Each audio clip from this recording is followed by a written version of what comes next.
Assalamualaikum warahmatullahi wabarakatuh. Saya Titik Sandra dengan NIM 1914040028,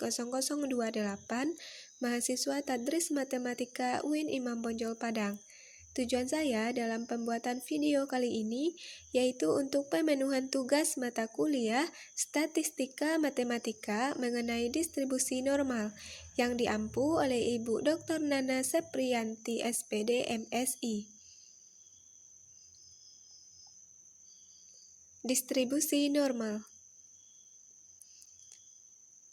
Yang pertama, kita bahas mengenai sejarah distribusi normal. Nah, distribusi normal pertama kali diperkenalkan oleh Abraham de Moivre dalam artikelnya pada tahun 1733 sebagai pendekatan distribusi binomial untuk n besar. Karya tersebut dikembangkan lebih lanjut oleh Pierre-Simon de Laplace dan dikenal sebagai teorema Moivre-Laplace. Laplace menggunakan distribusi normal untuk analisis galat suatu eksperimen. Metode kuadrat terkecil diperkenalkan oleh Legendre pada tahun 1805. Sementara itu, Gauss mengklaim telah menggunakan metode tersebut sejak tahun 1794 dengan mengasumsikan galatnya memiliki distribusi normal. Nah, selanjutnya, apa itu distribusi normal?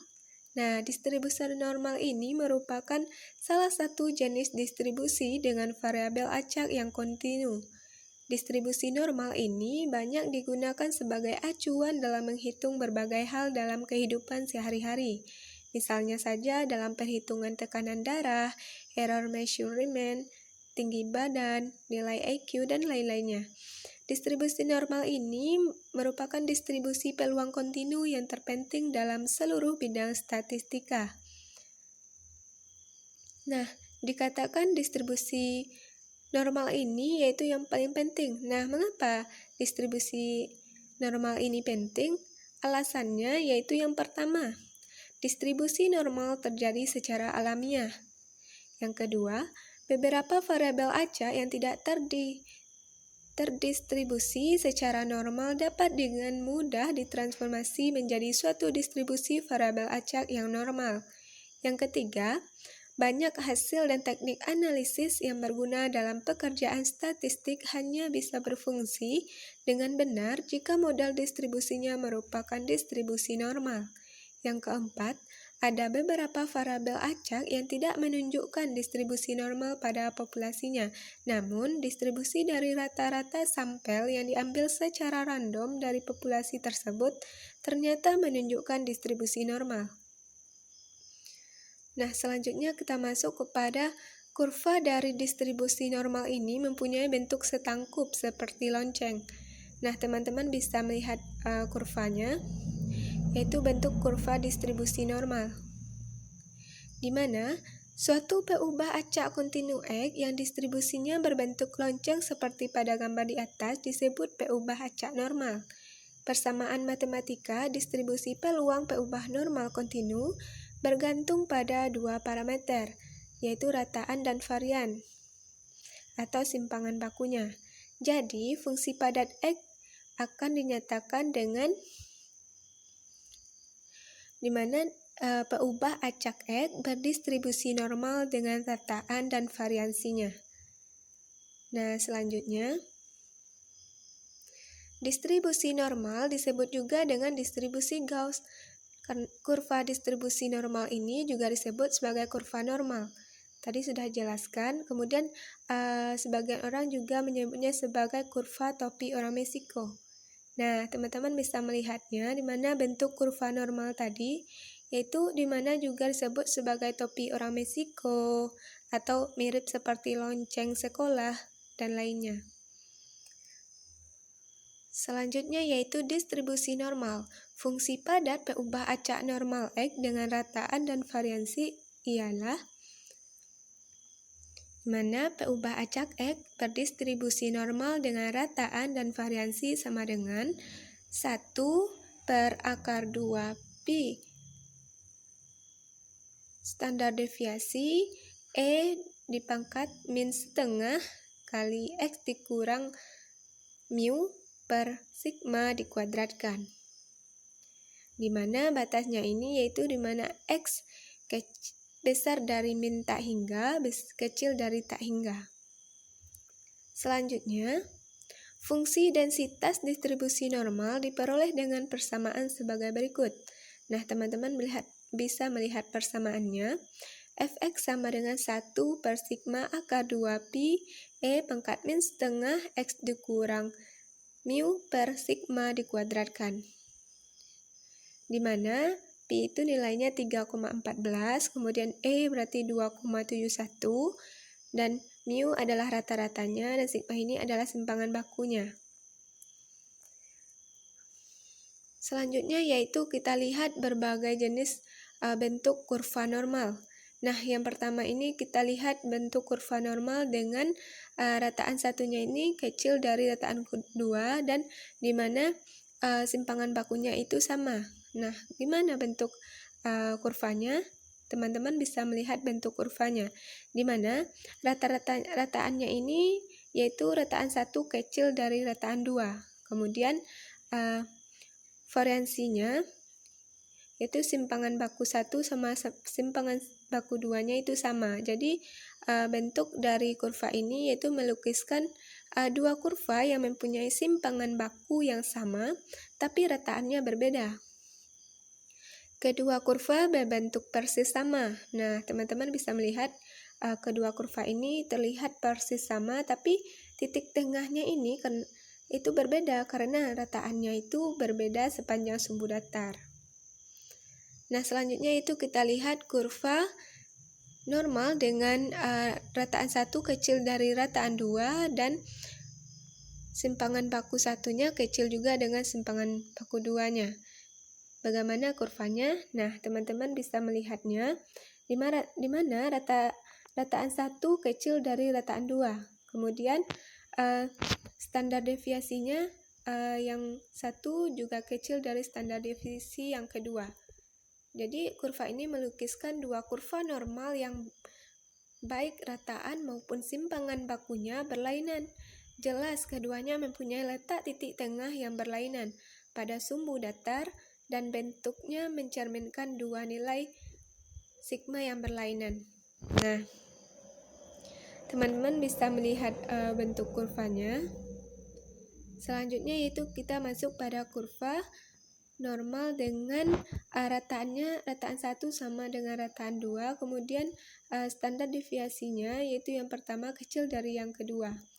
Nah, seperti ini bentuk kurvanya, di mana rataannya itu sama, tapi simpangan bakunya itu berbeda. Kita lihat, jadi dua kurva ini melukiskan dengan rataan yang sama, tapi simpangan bakunya berlainan. Terlihat kedua kurva mempunyai titik tengah yang sama pada sumbu datar. Teman-teman bisa melihatnya itu rataannya yaitu sama di titik tengah, yaitu sama pada sumbu datar. Rataannya sama, tapi kurva dengan simpangan baku yang lebih besar tampak lebih rendah dan lebih melebar. Nah, kita lihat pada simpangan baku keduanya ini, dia lebih melebar. Kemudian simpangan bakunya itu lebih besar. Jadi dia jika simpangan bakunya itu besar, maka kurvanya itu lebih rendah dan lebih melebar. Nah, perhatikan bahwa luas di bawah kurva peluang harus sama dengan 1, sehingga bila kumpulan data makin berbeda, maka makin rendah dan melebar pula kurvanya. Nah, jadi intinya jika kurva dengan simpangan bakunya lebih besar, maka dia akan lebih rendah, tambah rendah, dan lebih melebar.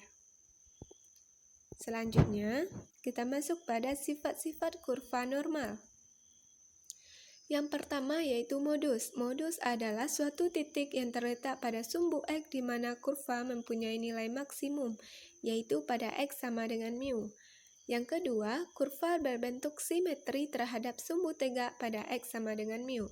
Yang ketiga, kurva mempunyai titik belok pada X sama dengan mu plus minus sigma, cekung dari bawah bila X-nya itu besar dari mu dikurang sigma, kecil dari mu plus sigma. Dan cekung dari atas untuk nilai X lainnya. Yang keempat yaitu kedua ujung kurva normal mendekati sumbu datar secara asimptotik bila X bergerak menjauhi mu baik dari kiri maupun dari kanan.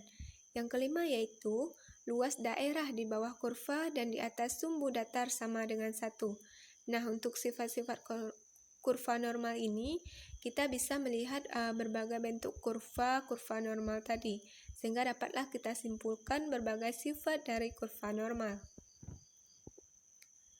Selanjutnya yaitu setiap peubah acak normal dengan sembarang rataan dan varian selalu dapat ditransformasikan menjadi peubah acak yang berdistribusi normal baku dengan transformasi Z sama dengan X dikurang mu dibagi dengan sigma. Jadi jika data X berdistribusi normal dengan rataan dan simpangan baku, maka Z sama dengan X dikurang mu per standar deviasinya, di mana N-nya yaitu 0,1, di mana rataannya yaitu 0 dan simpangan bakunya yaitu 1. Selanjutnya yaitu kita masuk pada contoh soal. Nah, contoh soal yang pertama, kita lihat soalnya. Untuk lulus mata pelajaran kimia, Andi harus mendapat nilai minimum 60.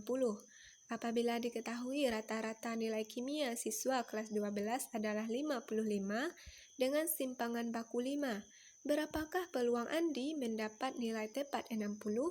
Nah, kita selesaikan permasalahannya. Diketahui rataannya tadi yaitu 55, kemudian simpangan bakunya yaitu 5, kemudian X-nya tadi 60. Peluang mendapat nilai tepat 60 dihitung dengan menggunakan fungsi peluang distribusi normal. Nah, kita menggunakan rumus fungsi peluang distribusi normal, yaitu Fx sama dengan 1 per sigma akar 2pi E pangkat min setengah X dikurang mu per sigma dikuadratkan. Jadi, F60 sama dengan 1 per 5 akar 2 dikali 3,14. Nah, kita substitusikan nilai-nilainya. Nilai pi, kemudian nilai E, nilai rataannya, kemudian nilai sigmanya, semuanya kita masukkan ke dalam rumus, sehingga didapatlah nanti hasilnya. Di mana F60 ini sama dengan 1 per 5 akar 2 dikali 3,14 dikali 2,72 pangkat min setengah 60 dikurang 55 dibagi 5 dikuadratkan sama dengan 1 per 5 akar 6,28 dikali 2,72 pangkat min setengah 5 per 5 dikuadratkan. Jadi 1 per 5 dikali 2,5059 dikali 2,72 pangkat min setengah dikali 1 kuadrat. Jadi dapat hasilnya sama dengan 1 per 12,53 dikali 1 per akar 2,72. Jadi F60 sama dengan 0,0798 dikali 0,6061 sama dengan dapatlah hasilnya 0,05. Jadi, peluang Andi mendapat nilai tepat 60 adalah 5%. Selanjutnya yaitu kita masuk pada contoh soal 2. Nah, kita lihat soalnya. Dalam suatu ujian terdapat 300 siswa yang mengikuti ujian tersebut. Rata-rata dari hasil ujian yaitu 70 serta simpangan baku hasil ujian tersebut adalah 10. Jika data nilai hasil ujian siswa tersebut berdistribusi normal, maka berapa persen mahasiswa yang mendapat nilai A jika syarat untuk mendapatkan nilai A adalah nilai lebih dari 85? Nah, kita selesaikan soalnya. Kita ketahui tadi rataannya sama dengan 70, kemudian simpangan bakunya yaitu 10, dan X-nya tadi yaitu 85. Nah, akan kita tentukan Z-nya itu besar dari 85. Dimana soalnya tadi yaitu nilai A adalah nilai lebih dari 85. Nah, jadi Z X besar dari 85 ini sama dengan 1 dikurang Z X kecil dari 85. Akan dihitung terlebih dahulu nilai dari Z X kecil dari 85. Nah, Z sama dengan 85 dikurang 70 dibagi 10. Nah, dapatlah hasilnya 1,5. Kemudian nilai Z untuk 1,50 ini adalah 0,9332. Sehingga ZX besar dari 85 sama dengan 1 dikurang ZX kecil dari 85. Nah, untuk nilai Z-nya ini kita juga bisa lihat pada tabel distribusi Z, di mana Z kecil X besar dari 85 sama dengan 1 dikurang 0,9332. Kemudian Z X besar dari 85 sama dengan 0,0668. Jadi Z X besar dari 85 ini sama dengan 6,68%. Kita masuk pada contoh soal ketiga, di mana soalnya menurut teorema Chebyshev, peluang suatu peubah acak mencapai nilai dalam jarak 3 simpangan baku dari rataan paling sedikit 8/9. Bilangan diketahui distribusi peluang peubah acak X adalah normal dengan rataan dan variansi. Berapakah tepatnya nilai di mana X-nya yaitu besar dari mu dikurang 3 sigma kecil dari mu plus 3 sigma. Nah, untuk penyelesaiannya berarti sama dengan peluang mu dikurang 3 sigma dikurang mu per sigma, dimana tadi X dikurang mu per sigma ini bisa ditransformasikan atau diubah menjadi Z. Nah, dimana nanti Z-nya menjadi besar dari min 3, kemudian kecil dari 3. Nah, di atasnya di sini berarti X dikurang mu per sigma ini besar dari mu dikurang 3 sigma dikurang mu per sigma. Nah, kecil dari mu plus 3 sigma dikurang mu per sigma. Nah, dapatlah hasilnya nanti P Z kecil dari 3 dikurang P Z kecil dari min 3. Nah, untuk mendapatkan nilai Z-nya ini teman-teman bisa melihat tabel Z distribusi normal, di mana P Z kecil dari 3 nilainya yaitu 0,9987, kemudian dikurang dengan 0,0013. Nah, dapatlah hasilnya 0,9974. Selanjutnya yaitu kita masuk kepada contoh soal keempat. Sekelompok data dinyatakan dengan berdistribusi normal dengan rataannya yaitu 200 dan simpangan bakunya 50. Jika data tersebut terdiri dari 10.000 sampel, maka perkiraan banyak sampel yang memiliki nilai antara 210 dan 260 adalah. Nah, kita selesaikan. Nah, arti dari notasi ini berarti X berdistribusi normal dengan rata-ratanya yaitu 200 dan simpangan bakunya yaitu 50. Nah, langkah kita yang pertama yaitu mentransformasikan nilai X1 sama dengan 210, kemudian X2-nya tadi 260 dalam Z. Nah, Z1 sama dengan X1 dikurang mu per sigma, sama dengan dimana nilai X1-nya tadi 210 dikurang dengan rataannya yaitu tadi 200 dibagi dengan simpangan bakunya, sehingga dapatlah untuk Z1-nya ini 0,20. Begitu juga untuk Z2-nya, X2-nya dikurang dengan rataan dibagi dengan simpangan baku. Nah, 260 dikurang 200 dibagi 50, dapatlah nilai untuk Z2-nya ini 1,20. Nah, jadi untuk P, Z besar dari 0,20 kecil dari 1,20 ini, dengan menggunakan tabel Z, kita bisa melihat tabel Z, sehingga dapatlah hasilnya yaitu di mana P, Z besar dari 0 kecil dari 1,20 dikurang PZ besar dari 0 kecil dari 0,20 sama dengan 0,3849 dikurang 0,793 sehingga dapatlah hasilnya 0,3056. Nah, maka soalnya tadi yaitu perkiraan banyak sampel yang memiliki nilai antara 210 dan 260, di mana datanya yaitu terdiri dari 10.000 sampel. Jadi 0,3056 ini dikali dengan 10.000 sama dengan 3056. Selanjutnya yaitu kita bahas contoh soal yang kelima. Nah, kita lihat soalnya. Dalam suatu ujian matematika, nilai rata-rata adalah 82 dengan simpangan baku 5. Semua mahasiswa yang bernilai dari 88 sampai 94 mendapat B. Bila nilai berdistribusi hampiran normal dan 8 mahasiswa mendapat nilai B, berapa orangkah yang mengikuti ujian tersebut? Nah, kita selesaikan soalnya. Diketahui rataannya tadi yaitu 88, kemudian simpangan bakunya yaitu 5.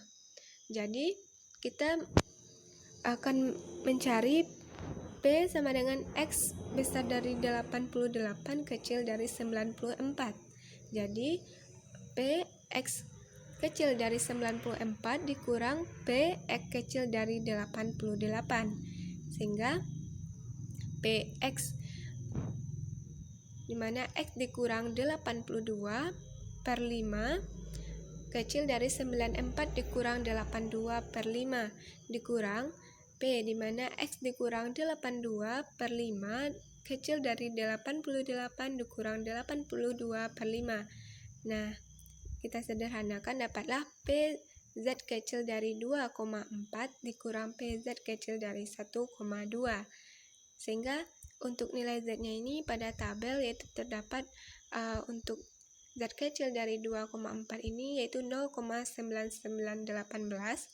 Kemudian Z kecil dari 1,2 yaitu dikurang dengan 0,8849. Sehingga hasilnya yaitu 0,1060. Jadi diketahui jumlah mahasiswa yang mendapat B tadi yaitu 8 orang. Jadi 0,1060 ini dikali dengan total mahasiswa yang ikut ujian sama dengan 8 orang. Nah, kita mencari total mahasiswanya, berarti 8 dibagi dengan 0,10 ini.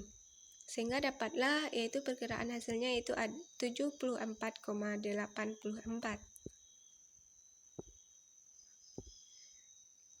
Sekianlah penjelasan dari saya mengenai materi distribusi normal. Semoga bermanfaat. Salah kurangnya mohon maaf. Terima kasih. Wassalamualaikum warahmatullahi wabarakatuh.